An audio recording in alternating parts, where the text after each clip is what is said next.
Hi everyone, welcome back. ये है class 8 का साइंस का chapter number 2, the invisible living world beyond our naked eye. Have you ever wondered what you might see if the invisible world around you become visible? क्या आपने कभी सोचा है कि जो दिखाई ना देने वाली दुनिया अचानक से दिखने लग जाए तो आप क्या-क्या देख सकते हैं? How do you think your observation of this hidden world might change the way you think about size, complexity, or even what counts as living? आपकी जो ऑब्जर्वेशन है, जो छुपी हुई दुनिया में क्या क्या हो सकता था, कि उसके साइज क्या हो सकता है, कॉम्प्लेक्सिटी क्या हो सकती है, वो लिविंग्स में काउंट होंगे या नहीं, ये सब जो भी आप सोच रहे थे, क्या हम जान पाएंगे? Have you thought how these tiny living beings interact with each other?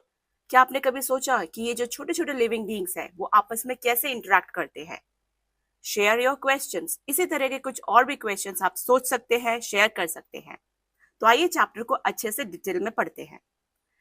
The human eye can only see objects that are above a certain size. इंसान की आंखें यानी हमारी आंखें उन्हीं चीजों को देख सकती है जिसका साइज एक सर्टेन या लिमिटेड हो। For a long time, many tiny things around us remain unknown. काफी समय से छोटी छोटी चीजें जो थी जिनका साइज हम देख भी नहीं सकते, वो हमें पता ही नहीं था उनके बारे में। Long ago, people discovered that a curved piece of glass could make small things look bigger. पुराने जमाने में काफी टाइम पहले लोगों ने ये डिस्कवर किया कि ग्लास का जो कर्व्ड सरफेस होता है या कर्व्ड पीस होता है, उसकी मदद से हम छोटी छोटी चीजों को बड़े साइज में देख सकते हैं। The piece of glass was shaped like a lentil seed, thick in the middle and thin at the edge, hence they call it's a lens. Glass को लेंटिल सीड की तरह शेप में बनाया गया, मिडिल यानी बीच में से मोटा और एजेस से पतला यानी लेंस की तरह। अगर आप याद कर सकते हैं तो ये इस तरह का लेंस होता है, हम इनको कॉन्वेक्स लेंस कहते हैं। Over time lenses were improved to become more powerful. फिर धीरे धीरे इन लेंसेज को बहुत ज्यादा पावरफुल बनाया गया। Each new tool from simple magnifying glasses to microscopes helped humans see what their eyes could not. हर नया टूल सिंपल मैग्नीफाइंग ग्लासेस से लेकर माइक्रोस्कोप्स तक ह्यूमंस की हेल्प की, जो उनकी नेकेड आई यानी खुली आंखों से हम जो चीज नहीं देख सकते वो हमने माइक्रोस्कोप की मदद से देखी। The invention of the microscope opened a fascinating hidden world filled with tiny living creatures. We will explore some of these life forms in this chapter. Microscope के इन्वेंशन के बाद बहुत सारी जो छुपी हुई दुनिया थी, फैसिनेटिंग जो हिडन वर्ल्ड था, वो सब हमारे सामने दिखने लग गया। छोटे छोटे लिविंग क्रिएचर्स वो हम देखने लगे। हमने बहुत सारी चीजें एक्सप्लोर की, बहुत सारी चीजें लाइफ फॉर्म्स को हम इस चैप्टर में समझेंगे। You have already learned about the amazing variety of living beings. You just look around. There are so many beautiful plants and animals. आपने पहले भी बहुत सारी चीजें पढ़ी थी लिविंग बींग्स के बारे में, हमारे जो वेराइटीज ऑफ लिविंग बींग्स के बारे में पढ़े थे। अब हम इन्हीं के बारे में, ब्यूटीफुल प्लांट्स और एनिमल्स के बारे में, जो भी हम आसपास देख रहे हैं उन सब के बारे में और अच्छे से डिटेल में पढ़ेंगे। They are of shapes, size and colors. Some living beings are tiny while others are really big.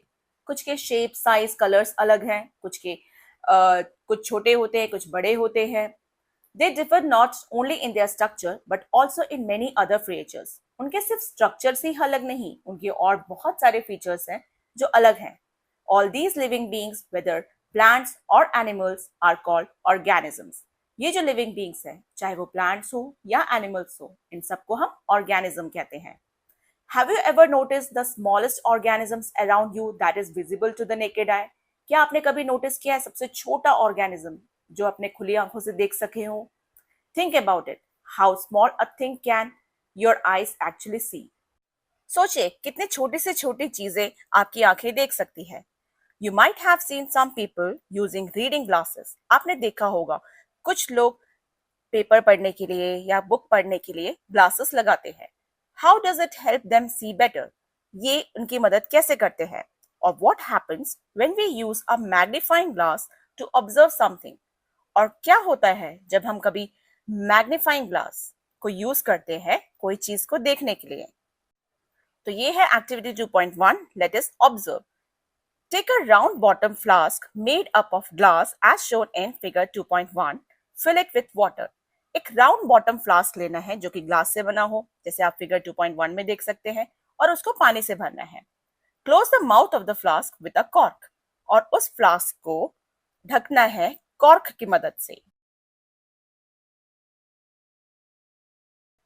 Now place the flask on an open book and look at the letters through it. अब आपको क्या करना है कि उस glass को paper के ऊपर रखना है और उस ग्लास के आर पार देखना है. देखिए जिस तरह से.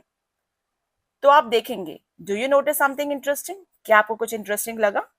The letters appear larger when seen through the flask. This happens because the flask filled with water acts like a magnifying glass. जो letters हैं वो कुछ बड़े दिखाई देने लग गए जो फ्लास्क की मदद से हम देख पा रहे हैं. ये इसलिए हुआ क्योंकि फ्लास्क के अंदर जो पानी है वो एक मैग्नीफाइंग ग्लास की तरह से एक्ट करने लग गया. Now use a real magnifying glass to look at small organisms. अब आपको मैग्नीफाइंग ग्लास रियल लेनी है और छोटे छोटे ऑर्गेनिजम्स को देखने की कोशिश करनी है. जैसे कि आप चींटी देख सकते हैं, like an ant. Were you able to see the details of its body more clearly? क्या आप मैग्नीफाइंग ग्लास की मदद से उस चींटी की बॉडी की डिटेल्स को चेक कर सकते हैं? For a long time people were curious to explore the tiny organisms around them, but they could not see them with their naked eyes. बहुत टाइम पहले लोग हमेशा एक उलझन में रहते थे, एक क्यूरियोसिटी रहती थी उनके अंदर, जिज्ञासा रहती थी कि किस तरह से छोटे छोटे जीव जंतु जो है, टाइनी ऑर्गेनिजम्स जो हैं, उनको हम देख सके. हाँ, क्योंकि वो खुली आंखों से दिख नहीं रहे. So how did we finally discover this invisible world? So हम किस तरह से इस invisible world को discover कर सकते हैं? Do you know which scientific discovery helped us to see the tiny world for the first time? क्या आपको पता है कि कौन से scientific discovery ने हमारी मदद की इस छोटी सी दुनिया को देखने के लिए सबसे पहले? Ever heard of? In 1665, a scientist named Robert Hooke published a book called Micrographia. 1665 में एक साइंटिस्ट थे जिनका नाम रॉबर्ट हुक था. उन्होंने एक बुक पब्लिश की जिसका नाम था Micrographia. He was a careful observer and a skilled artist. ये बहुत ही केयरफुल ऑब्जर्वर थे, बहुत ध्यान से चीजों को देखते थे, परखते थे, और एक बहुत ही काबिल आर्टिस्ट भी थे. In this book, he showed detailed drawings of tiny things that people had never seen before. Things he saw using a tool we now call a microscope. इन्होंने अपने बुक में उन छोटी चीजों की बहुत ही बारीकी से ड्राइंग बनाई जिसे लोगों ने कभी देखा ही नहीं था. उन्होंने जो टूल यूज किया जिसको आज हम कहते हैं microscope. His microscope made things look 200 to 300 times bigger than what one could see with the unaided eye. उनकी माइक्रोस्कोप ने उन चीजों को 200 से 300 गुना बड़ा बना दिया, उन छोटी से छोटी चीजों को जो बिना किसी टूल की मदद से देख ही नहीं सकते. One day he looked at a thin slice of cork and saw it was made of many small empty spaces. एक दिन उन्होंने एक कॉर्क को लिया, वुडन कॉर्क जो होता है, उसको काटा और उसमें देखा कि उसमें बहुत छोटे छोटे एम्प्टी स्पेसेस हैं, खाली खाली जगह है. These compartments reminded him of a honeycomb. ये जो छोटे छोटे कंपार्टमेंट्स है, इनको देखकर उन्हें honeycomb यानी जो मधुमक्खी का छत्ता होता है उसकी याद आ गई.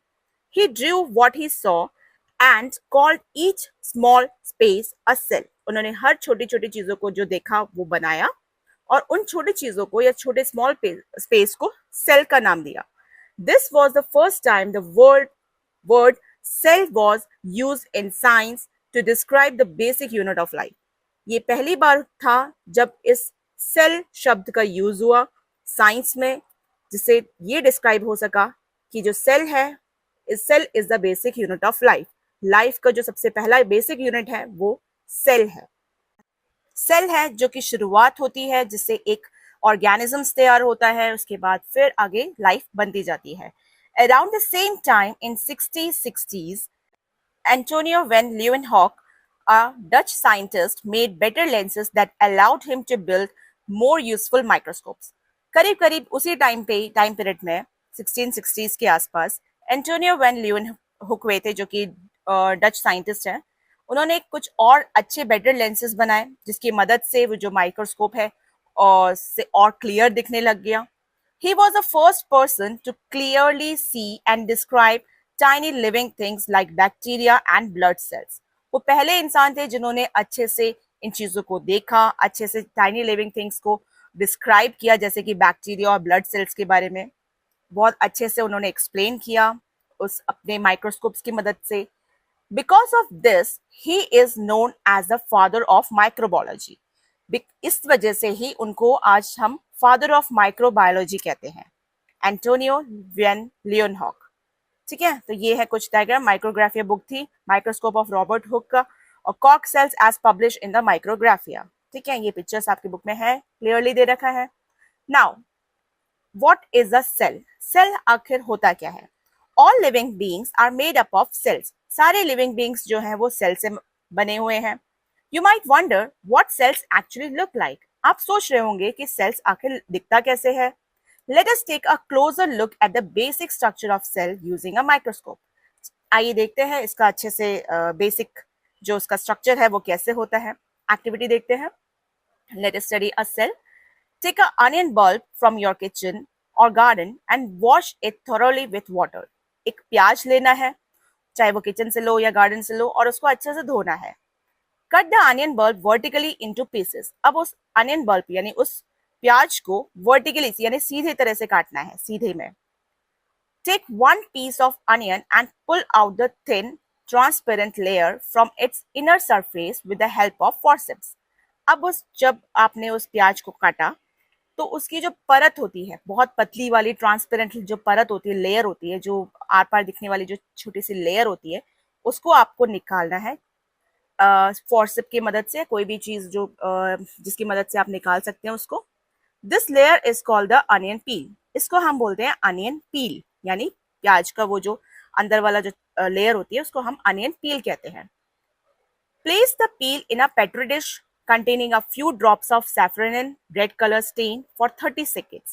अब आपको क्या करना है, उस अनियन पील को, उस छोटी पतली सी लेयर जो होगी उसको लेना है और एक पेट्री डिश, एक बर्तन जैसा होता है, एक छोटा सा जो लैब में मिलता है इस तरह से, एक ग्लास का पेट्री डिश, उसमें डालना है और उसमें सैफरन रेड कलर का जो स्टेन है, रेड कलर का जो कलर होता है, उसको डाल के रखना है 30 सेकेंड्स के लिए.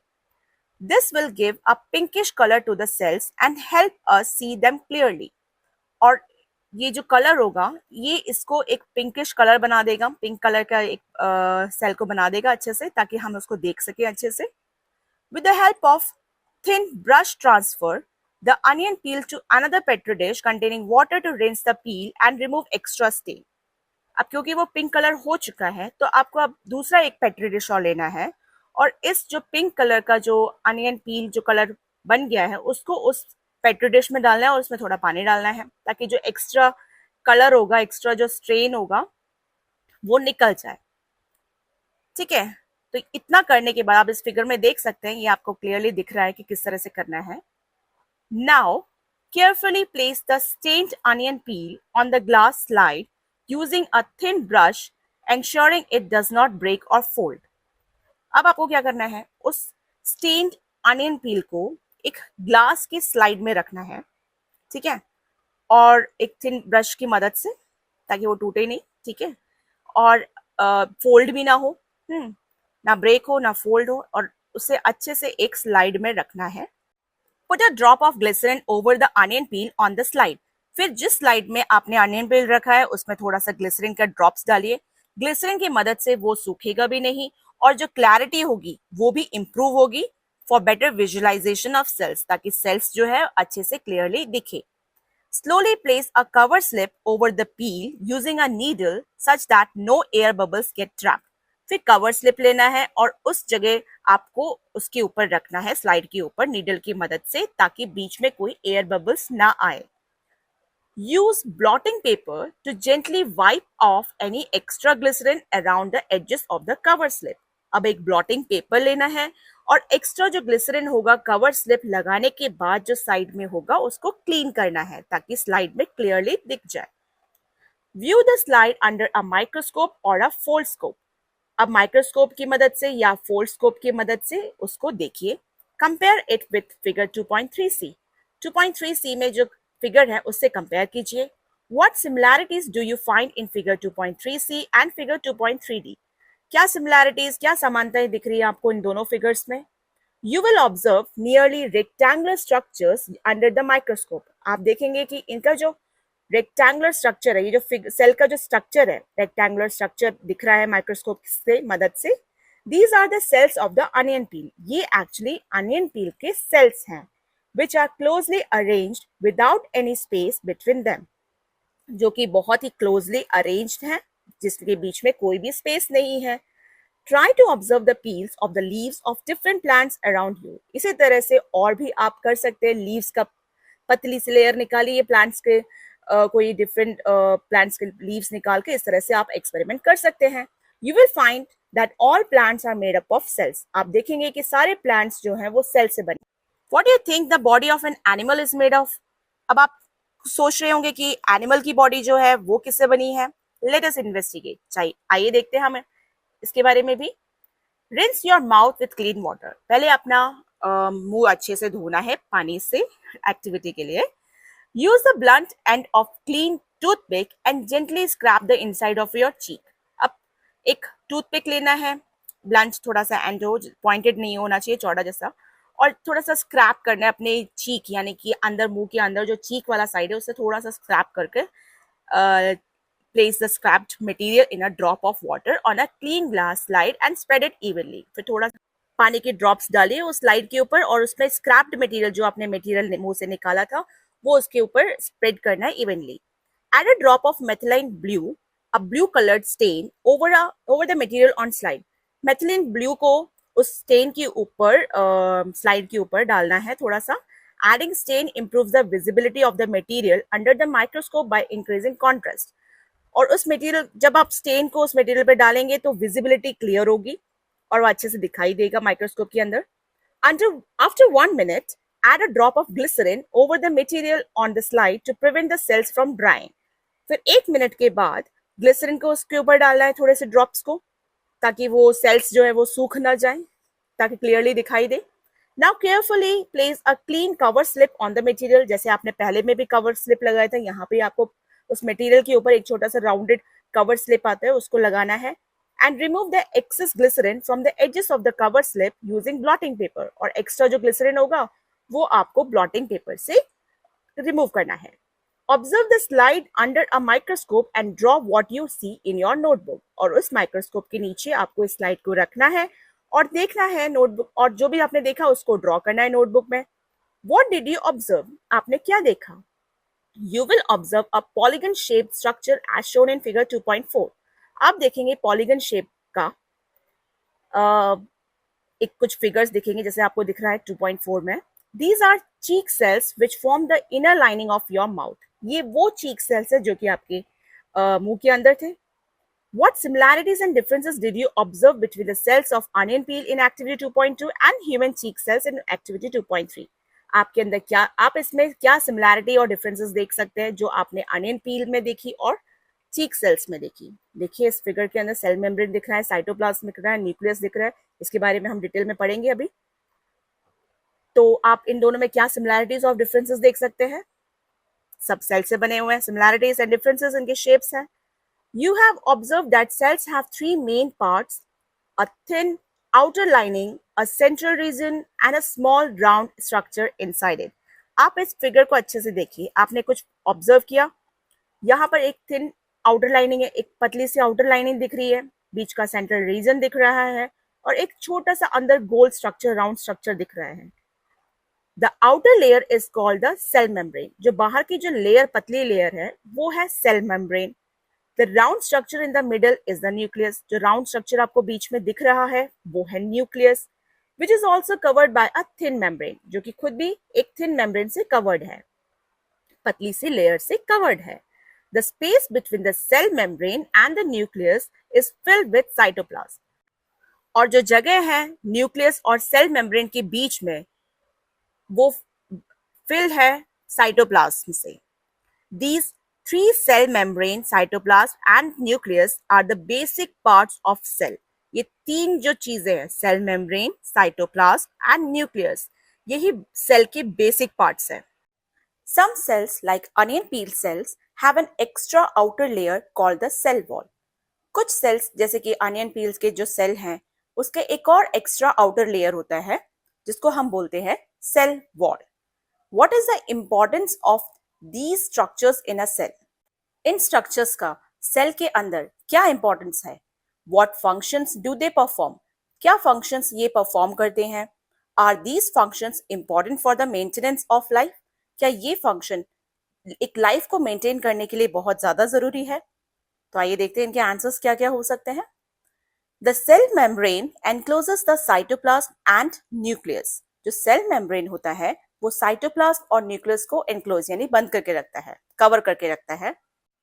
The cell membrane separates one cell from another. ये जो सेल मेम्ब्रेन होता है वो एक सेल को दूसरे सेल से अलग रखता है. It is porous and allows the entry of materials essential for life processes and the exit of waste material. ये पोरस यानी एक ऐसे लेयर जो कि सेल के अंदर क्या चीज आनी चाहिए और किस तरह से वेस्ट मटेरियल सेल से बाहर जाने चाहिए वो सब डिसाइड करता है. Cytoplasm contains other components of the cell and compounds such as carbohydrates, proteins, fats and mineral salts. Cytoplasm में बाकी कंपोनेंट्स जो सेल के होते हैं वो और कंपाउंड्स कुछ पाए जाते हैं जैसे कि कार्बोहाइड्रेट्स, प्रोटीन्स, फैट्स और बाकी जो मिनरल सॉल्ट्स होते हैं वो सब. Most of the life processes take place within the cytoplasm. जो जिंदगी की जो प्रोसेसेस होती है वो ज्यादातर साइटोप्लाज्म में ही होती है, life processes. The nucleus regulates all activities that occur within the cell. तो सेल के अंदर होने वाली जो एक्टिविटीज है उसको वो रेगुलेट करता है, तरीके से प्रोसेस करता है. इट ऑल्सो रेगुलेट्स ग्रोथ और ये ग्रोथ को भी रेगुलेट करता है. The cell wall in the plant cell provides rigidity and strength to plants. जो प्लांट सेल के अंदर जो सेल वॉल होती है, आउटर लेयर, वो उस प्लांट सेल के अंदर रिजिडिटी मतलब कि ठोस और उसको स्ट्रेंथ प्रोवाइड करती है प्लांट्स को. This is why all cells are arranged compactly with each other and look firm in structure. इसी वजह से जो सेल्स होते हैं वो कॉम्पैक्टली अरेंज हो जाता है और एक फर्म स्ट्रक्चर प्रोवाइड करता है. A step further, cells in all parts of plant have tiny rod shaped structures called plastids. जो प्लांट के जो सेल्स होते हैं वो सभी टाइनी रॉड शेप जैसे तरीके के स्ट्रक्चर होते हैं जिसको हम प्लास्टिड्स कहते हैं. Some plastids like chloroplast contain chlorophyll which makes them green and helps in photosynthesis. कुछ जो प्लास्टिड जिसको हम क्लोरोप्लास्ट भी बोलते हैं उसके अंदर कुछ क्लोरोफिल होते हैं, ग्रीन कलर का पिगमेंट जो कि पत्तियों को ग्रीन रखती है और फोटोसिंथेसिस में मदद करती है. जैसे कि आप इस पिक्चर में देख सकते हैं, प्लांट सेल्स जो आपके राइट साइड में सेल है वो उसके अंदर आपको क्लोरोप्लास्ट दिख रहा है. In non green parts they help in the storage of substance. जो नॉन ग्रीन पार्ट्स होता है प्लांट का वो खाने को स्टोर करके रखती है. Plant cells also have a large empty looking space called a vacuole. Plant cell के अंदर एक बड़ा सा खाली स्पेस होता है जिसको हम वैक्यूल कहते हैं. This helps the plant cell store important substance, get rid of waste and maintain the shape of the cell. Vacuole जो होता है प्लांट सेल के अंदर वो इंपॉर्टेंट सब्सटेंस के अंदर जो भी होता है उसको स्टोर करके रखती है, वेस्ट मटेरियल को बाहर निकालती है और सेल के जो शेप है उसको मेंटेन रखती है. जैसे कि आप इस फिगर के अंदर देख सकते हैं, वैक्यूल दिख रहा है आपको, ये बड़ा सा एम्प्टी स्पेस जो कि प्लांट सेल्स में है. ठीक है. This gives strength and support to the plant. ये प्लांट को सपोर्ट और स्ट्रेंथ प्रोवाइड करती है. In animal cells vacuoles are usually not present. Animal cells में वैक्यूल्स ज्यादातर नहीं पाए जाते. If present they are usually small. और अगर मिलते भी हैं वैक्यूल, एक तो एनिमल सेल्स में पाए ही नहीं जाते, बहुत ही कम पाया जाता है, रेयर. और अगर मिलता भी है तो वो आपको छोटे छोटे वैक्यूल्स नजर आएंगे आपको इसके अंदर. ठीक है. These small vacuoles store certain substance dissolve in water. जैसे आप इस फिगर के अंदर देख सकते हैं एनिमल सेल्स और प्लांट सेल्स दे रखा है. एनिमल सेल्स के अंदर ये जो छोटे वैक्यूल्स होते हैं वो कुछ सब्सटेंस को स्टोर करके रखती है जो कि पानी के अंदर डिसॉल्व हो सके, ऐसे सब्सटेंस को वो स्टोर करके रखती है. So a cell is not just a simple bag of liquid. तो जो सेल होता है वो सिर्फ लिक्विड से भरा हुआ एक बैग नहीं होता. It is a complex structure made up of many different parts. ये एक ऐसा कॉम्प्लेक्स स्ट्रक्चर है जो कि बहुत सारी चीजों से मिलकर बना है, each with its own special function to allow the cell, कुछ ऐसे फंक्शन जो कि इस सेल के अंदर ही होते हैं, and in turn the entire organisms to work, और जिसकी वजह से पूरा जो ऑर्गेनिज्म होता है वो काम करता है। जैसे आप देख सकते हैं एनिमल सेल्स और प्लांट सेल्स में डिफरेंसेस, दो प्लांट सेल में सेल वॉल होता है, एनिमल और प्लांट सेल्स दोनों में सेल मेम्ब्रेन होती है, दोनों में ही न्यूक्लियस होता है। प्लांट सेल में क्लोरोप्लास्ट पाया जाता है, दोनों में ही साइटोप्लाज्म होता है। प्लांट सेल में लार्ज वैक्यूल होता है और एनिमल सेल में छोटा, और दोनों में ही माइटोकॉन्ड्रिया भी होता है। We have now understood the basic structure of cell. अब हम बेसिक स्ट्रक्चर समझ चुके हैं सेल का, and we now also understand that plant and animal cells differ in shape and structure. और हम ये भी समझ चुके हैं कि प्लांट्स और एनिमल सेल्स जो होते हैं उनके शेप्स में और स्ट्रक्चर्स में डिफरेंसेस होते हैं। Do different animal cells also very in their shape and structure? क्या दो एनिमल सेल्स के अलग अलग एनिमल्स के जो सेल्स होते हैं, क्या उनमें भी शेप और स्ट्रक्चर्स का डिफरेंसेस होता है? तो आइए देखते हैं क्या है। Variation in shape and structure of cells. Cells के अंदर जो शेप और स्ट्रक्चर होता है वो कैसे कैसे अलग अलग होते हैं। The muscle cell and the nerve cell of a human are shown in figure 2.6a and b। जैसे कि ह्यूमन के अंदर जो सेल्स, मसल सेल्स और नर्व सेल्स, दो तरह के सेल होते हैं और दोनों का जो शेप है वो अलग दिख रहा है आपको।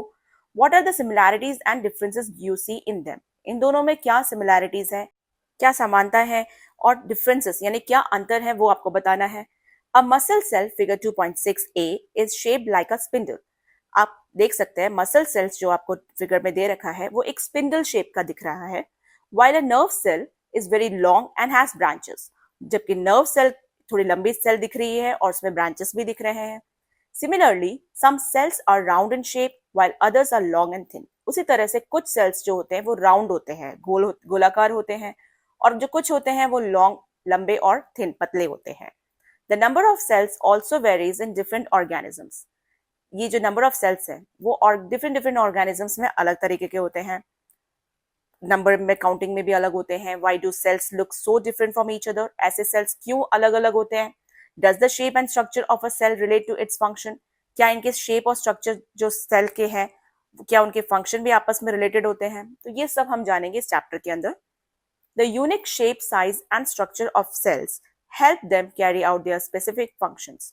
जो उनका यूनिक शेप और साइज और स्ट्रक्चर दिख रहा है सेल के अंदर, जिसकी वजह से इनके अंदर डिफरेंट तरीके तरीके फंक्शंस ये कार्य करते हैं। But how do these cells help in performing various functions in the body? लेकिन किस तरह से ये जो सेल्स होते हैं वो फंक्शन करती है बॉडी के अंदर? लेट अस फाइंड आउट, देखते हैं। You observed in activity 2.3 that inner cheek cells are thin and flat. आपने एक्टिविटी 2.3 में जो चीक सेल देखा था उसमें आपने देखा था कि उनका स्ट्रक्चर कैसा है, अंदर से काफी पतला और फ्लैट है। They form a protective lining on the inner surface of the cheek. ये जो होती है, ये इनर चीक जो है उसको एक प्रोटेक्टिव लेयर यानी प्रोटेक्टिव लाइनिंग प्रोवाइड करती है।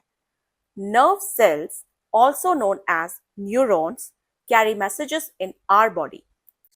नर्व सेल्स जिसको हम न्यूरॉन्स भी कहते हैं वो हमारी बॉडी के अंदर मैसेजेस को कैरी करती है।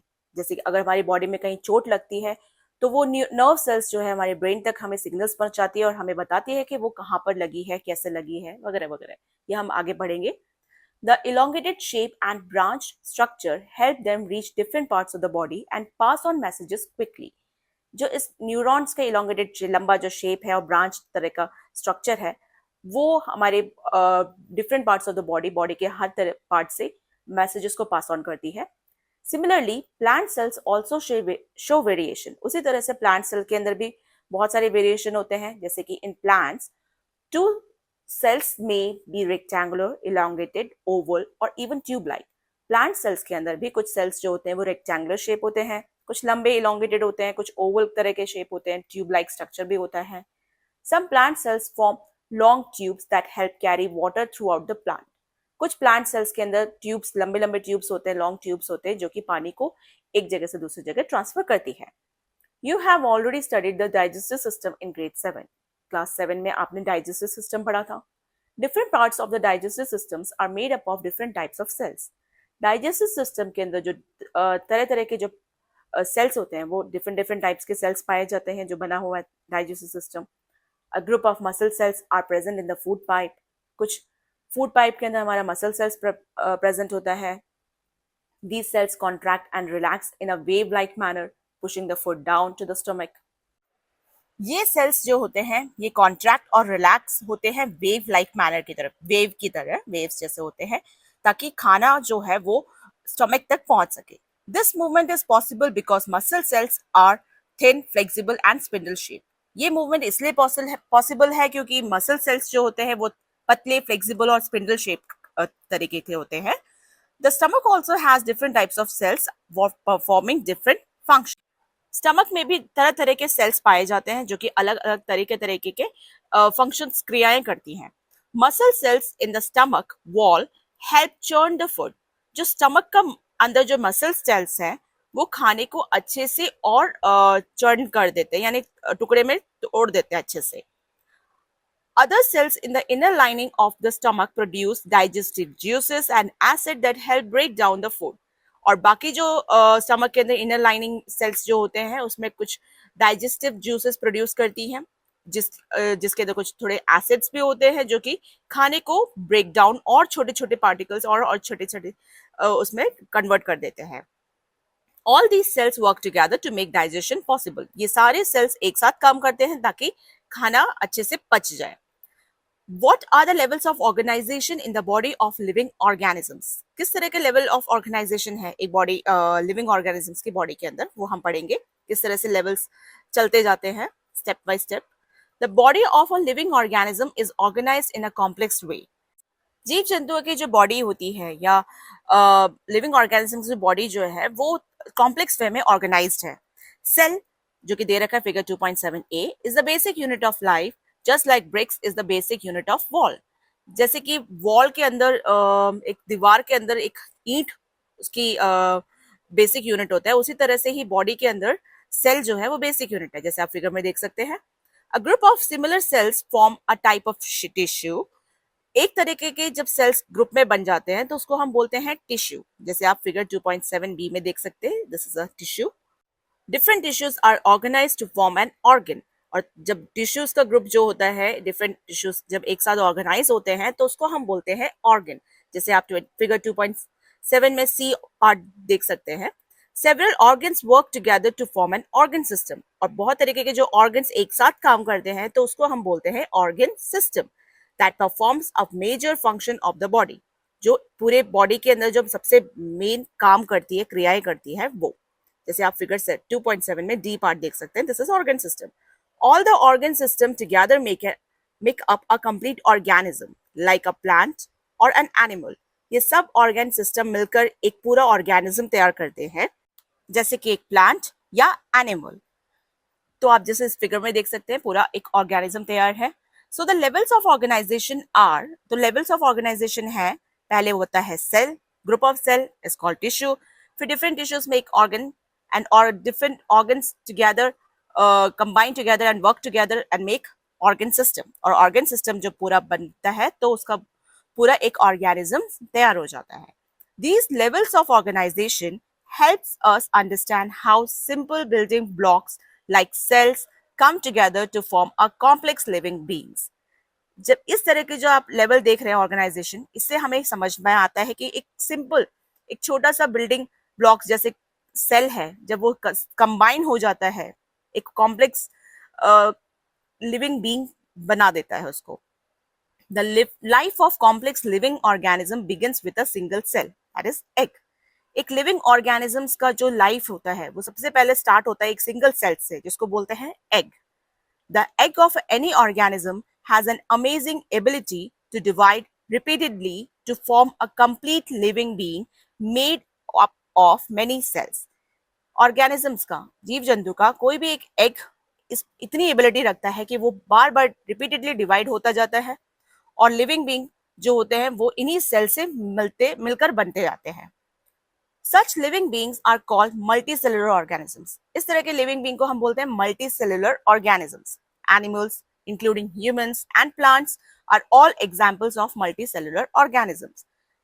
जानवर, इंसान, पेड़ पौधे, ये सब मल्टी सेलुलर ऑर्गेनिज्म के एग्जाम्पल्स हैं. ever heard of? क्या आपने सुना है? The yolk, the yellow part of an egg of an ostrich egg is a single cell, the largest known cell in the living world, measuring about 130 millimeter to 170 millimeter in diameter. Egg का जो yellow वाला भाग होता है जिसको York कहते हैं, तो एक ऑस्ट्रिच का एग जो होता है वो एक सिंगल सेल है और दुनिया का सबसे बड़ा एक सेल है जिसका मेजरमेंट होगा कम से कम 130 मिलीमीटर से लेकर 170 मिलीमीटर डायमीटर का.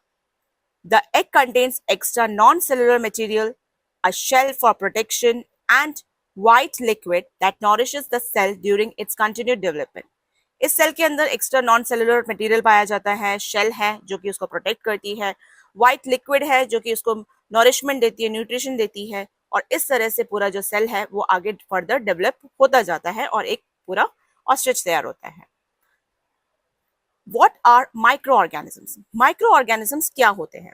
Some living organisms are made up of just one or very few cells. कुछ living organisms या तो एक या कुछ group of few cells से बने होते हैं. They are so small that they cannot be seen with the naked eye. These are called microorganisms. ये इतने छोटे होते हैं कि हमें ये आंखों से खुली आंखों से दिखाई ही नहीं देते. उसके लिए हमें माइक्रोस्कोप की जरूरत पड़ती है. तो इसलिए हम इसको माइक्रोऑर्गेनिजम्स कहते हैं क्योंकि बहुत ही छोटे होते हैं. Some microorganisms like bacteria and amoeba are made up of just one cell, unicellular. कुछ organisms, microorganisms जैसे कि बैक्टीरिया या अमीबा ये सिर्फ एक सेल से बने होते हैं, इसलिए हम इसको unicellular microorganisms कहते हैं. Others like some fungi and algae have many cells multicellular. बाकी जो fungi और algae होते हैं वो multicellular यानी कि बहुत सारे सेल से मिलकर बने होते हैं. They are found all around us. ये सब हमें आसपास दिखते हैं जैसे कि पानी के अंदर, in water, soil, air and even inside our body. ये सब हमें आसपास दिखते हैं, पानी के अंदर भी, सॉइल में, मिट्टी में, हवा में, यहाँ तक कि हमारी बॉडी के अंदर भी. But what do their cells look like? लेकिन ये किस तरह के दिखते हैं? Are they like the plant and animal cells we just learn about, और आर दे डिफरेंट? क्या ये प्लांट सेल्स या एनिमल सेल्स की तरह दिखते हैं जो हमने अभी पढ़ा, या उनसे अलग है? To observe the cells of microorganisms, again, we need to use microscope which magnifies their size and makes them visible to us. ठीक है, इन सबको जानने के लिए, इनका जो साइज है वगैरह सब समझने के लिए हमें फिर से माइक्रोस्कोप की जरूरत पड़ेगी जो इनके साइज को मैग्नीफाई करेगी, बड़ा करके दिखाएगी, जिससे हम लोग इसको अच्छे से देख सके. Scientists have also created a low-cost and foldable paper microscope or foldscope. Scientist ने भी लो कॉस्ट यानी कम कीमत वाला फोल्डेबल पेपर माइक्रोस्कोप या फोल्डस्कोप तैयार किया. फोल्डस्कोप्स में not provide the same level of details like high powered laboratory microscope. जैसे कि लैब में वाला माइक्रोस्कोप है उसी तरह से उसकी तरह से हाई पावर्ड क्लैरिटी नहीं देगा फोल्डस्कोप्स, लेकिन कुछ हद तक डिटेल्स दे सकता है. However, these make microscopic world accessible to many people. लेकिन इससे क्या होता है कि काफी लोग इसे अच्छे से देख सकते हैं. जैसे आप ये देख सकते हैं, दिस इज अ फोल्डस्कोप जिसकी मदद से हम काफी चीजें देख सकते हैं, छोटी छोटी चीजें जो हमें खुली आंखों से नहीं दिख रहा. Let us now take a closer look at the fascinating world of microscope. आइए देखते हैं ये जो फैसिनेटिंग वर्ल्ड है जो इसके अंदर माइक्रोब्स हैं उनको कैसे हम देख सकते हैं. लेट अस ऑब्जर्व पॉन्ड वाटर या स्टैग्नेंट वाटर. पॉन्ड वाटर ले लीजिए, ठीक है, तालाब का पानी या रुका हुआ कहीं पानी, stagnant water. Take a container and collect pond or stagnant water in it with the help of your teacher or elders. किसी बड़े की मदद से या टीचर की मदद से आप थोड़ा सा पानी कलेक्ट कर लीजिए, तालाब से या रुका हुआ कहीं भी ठहरा हुआ पानी है वो. Use a dropper and place a drop of pond or stagnant water on a microscope or foldscope slide. एक स्लाइड लीजिए माइक्रोस्कोप की या फोल्डस्कोप की जो स्लाइड है उसमें ये पानी का कुछ बूंदे उसके अंदर ड्रॉपर की मदद से उसमें डाल दीजिए थोड़ा सा. Put a cover slip and observe it under the microscope और फोल्डस्कोप.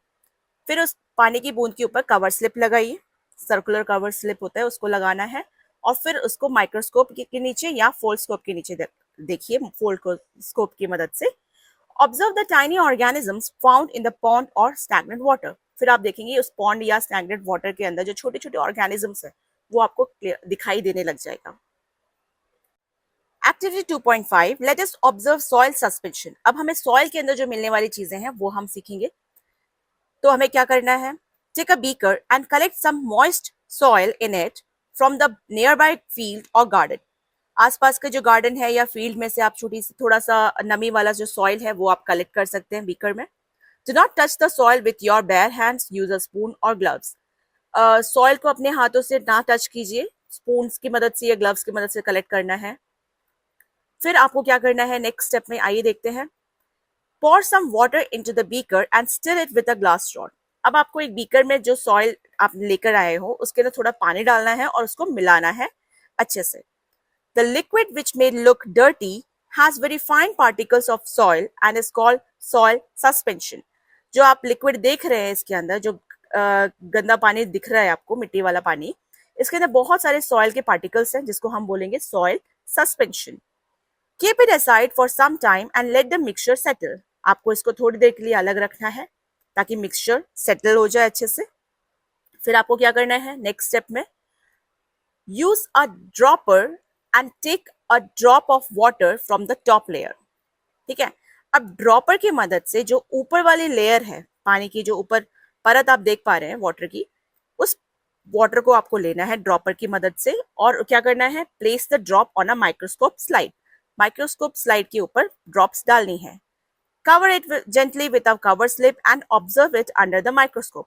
फिर कवर स्लिप की मदद से उसको कवर करना है और फिर माइक्रोस्कोप के नीचे देखना है, जैसे आप फिगर 2.8 में देख पा रहे हैं। You may observe small moving organisms similar to those you saw in activity 2.4। जैसे आपने एक्टिविटी 2.4 में देखी थी उसी तरह से आपको इसके अंदर भी मूविंग ऑर्गेनिज्म, छोटे छोटे ऑर्गेनिजम्स दिखाई देंगे। This indicates that even soil suspension contains a variety of tiny creatures that cannot be seen with the unaided eye। इससे ये पता चलता है कि यहाँ सॉइल के मिक्सचर के अंदर भी, पानी के साथ जो मिक्स किया गया है उसके अंदर भी आपको छोटे छोटे जीव, जो माइक्रो ऑर्गेनिजम्स दिखाई देंगे, जो कि हमें खुली आंखों से बिना किसी टूल के मदद से नहीं दिखता। The tiny creatures that cannot be seen with the naked eye are called microorganisms। Micro means very small, organisms means living beings or microbes। तो छोटे जीव जंतु जो हमें खुली आंखों से नहीं दिखते हैं उनको हम बोलते हैं माइक्रो ऑर्गेनिजम्स। माइक्रो मतलब बहुत छोटे, ऑर्गेनिजम्स मीन्स लिविंग बींग्स, जिसको हम माइक्रोब्स भी कहते हैं।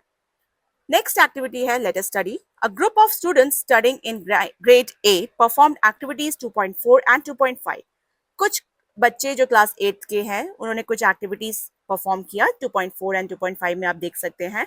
They also collected information from the library and internet. उन्होंने कुछ इंफॉर्मेशन कलेक्ट की लाइब्रेरी से, कुछ इंटरनेट से। They recorded the data obtained after observing pond water in table 2.1। उन्होंने पॉन्ड वाटर जो कलेक्ट किया था उसका जो डाटा रिकॉर्ड किया, जो आप टेबल 2.1 में देख सकते हैं। And the data obtained after observing soil suspension in table 2.2। और सॉइल सस्पेंशन में जो उन्होंने ऑब्जर्व किया था उसका डाटा उन्होंने टेबल 2.2 में दे रखा है। They identify the micro organisms as protozoa, algae, fungi and bacteria. उन्होंने इन माइक्रो ऑर्गेनिजम्स को आइडेंटिफाई किया, उनमें से कुछ थे protozoa, algae, fungi and bacteria. You can record if you find any of these categories of organisms। आप एक इस तरह से रिकॉर्ड कर सकते हैं, अगर आपको भी इनकी कैटेगरी में इसी तरह के ऑर्गेनिजम्स दिखते हैं तो इसी कैटेगरी में आप इनको भी रिकॉर्ड कर सकते हैं। तो टेबल 2.1 है जो कि पॉन्ड वाटर से लिया गया डाटा है, उसमें अमीबा विच इज प्रोटोजोआ। इसमें क्या दिखा हमें, सिंगल सेल है, ये मूव कर रहा है, मूविंग है, और इनकी जो शेप होती है वो इरेगुलर शेप है।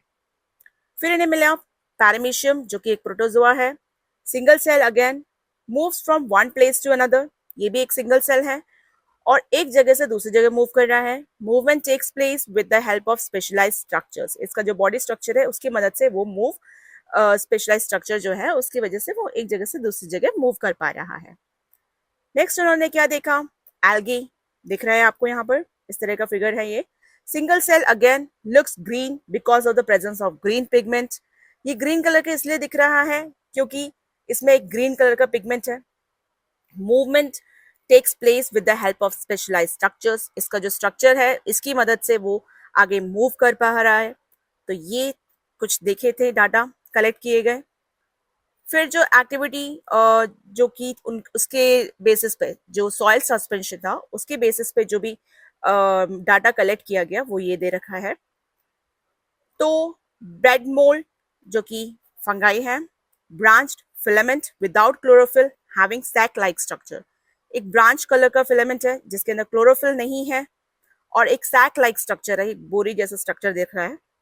ठीक है, नेक्स्ट है मोल्ड, जो अगेन फंगाई है, branched filament without chlorophyll having brush like structure. ये भी ब्रांच्ड है, ब्रांचेस जैसे दिख रहा है, क्लोरोफिल नहीं है इसमें और ये ब्रश लाइक स्ट्रक्चर है। फिर आप देख पा रहे हैं यहाँ पर एल्गी जो आपको दिख रही है यहाँ पर, ये स्फेरिकल है, थोड़ा गोल गोल तरीके का है, स्फेयर जैसा शेप है इसका। प्रेजेंस ऑफ क्लोरोफिल जो ग्रीन पिगमेंट है, इसकी प्रेजेंस की वजह से ये हरा हरा दिखाई दे रहा है, ग्रीन कलर का दिख रहा है। ठीक है, तो ये था। और इसके अंदर एक और है बैक्टीरिया जो कि स्फेरिकल भी है, कोमा शेप्ड भी है, स्पाइरल भी है, रॉड शेप भी है, one long hair like structure भी है, many small hair like projections around the cell. Hair like projections बाहर आउटग्रोथ जैसे दिख भी रहा है इसके अंदर। तो आप देख पा रहे हैं, did you also observe any of this micro organisms और समथिंग डिफरेंट? क्या आपने भी इसी तरह के कुछ ऑर्गेनिजम्स, माइक्रो ऑर्गेनिजम्स देखे या इनसे कुछ अलग देखे? रिकॉर्ड इन योर नोटबुक, आप अपने नोटबुक में रिकॉर्ड कर सकते हैं and discuss in your class, अपने क्लास में डिस्कस भी कर सकते हैं। जैसे आपने टेबल 2.1 एंड 2.2 में देखा, in tables 2.1 and 2.2 you have identified a variety of microorganisms. आपने इस तरह से एक्टिविटी करने की वजह से आपने बहुत सारे माइक्रो ऑर्गेनिजम्स की वैरायटीज आइडेंटिफाई की। दे आर एवरीवेयर, ये हर जगह है, and we can only see them with a microscope, a device that magnifies them 100 to 400 times. ये हर जगह है लेकिन हम इनको देख पा रहे हैं सिर्फ माइक्रोस्कोप की मदद से, जो कि इन छोटी चीजों को 100 से 400 गुना बड़ा करके दिखाती है। Though microorganisms are small in size, they play an important role in our lives. Micro organisms हालांकि बहुत छोटे होते हैं लेकिन ये हमारी लाइफ के अंदर एक बहुत बड़ा इंपॉर्टेंट रोल प्ले करते हैं। Ever heard of viruses are microscopic and acellular. Virus जो होते हैं वो माइक्रोस्कोपिक, बहुत छोटे और असेलुलर होते हैं। Viruses multiply when they enter a living cell. जैसे ही वो लिविंग सेल के अंदर आते हैं तब वो मल्टीप्लाई करते जाते हैं और बढ़ते जाते हैं। दे मे इन्फेक्ट प्लांट्स, एनिमल्स और bacterial cells and may cause a disease. ये प्लांट्स को इन्फेक्ट कर देते हैं, एनिमल्स को इन्फेक्ट कर देते हैं, बैक्टीरियल सेल्स को भी इन्फेक्ट कर देते हैं और इस वजह से बीमारी फैलती है and may cause a disease, और इस वजह से डिजीज तक हो जाता है। इसके बारे में हम डिटेल स्टडी करेंगे नेक्स्ट वीडियो में। तो ये था लेसन नंबर 2 क्लास 8 साइंस का। नेक्स्ट वीडियो में हम और इसके बारे में अच्छे से डिटेल में पढ़ेंगे। Till then, thanks for watching. Please like, share, comment and subscribe. Take care, bye bye.